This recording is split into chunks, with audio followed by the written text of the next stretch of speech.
爸爸，你去啊，你去。妈妈，我今天考试了，你猜我考多少分？我看你这个兴奋的样子，是不是考得很好？你自己看吧。我来看看，你考了96分啊，可以啊。我只要认真考就可以考高分。想要什么奖励？你跟你爸爸说。小苗哥，怎么啦？来看看你女儿。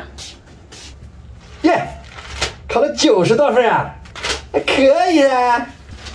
等你考试好，爸爸带你去吃肯德基，做个奖励。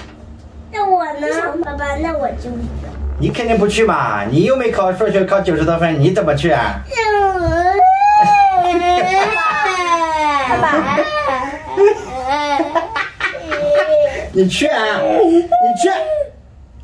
爸爸跟你开玩笑的，哪次去哪里吃东西，我们一家人都待在一起的，哪有说把水放在家里面的？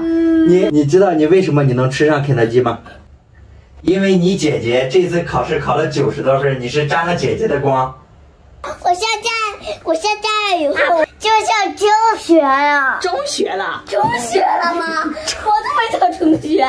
你再放假再上学是上中班，不是中学。中学，我的天哪！中班，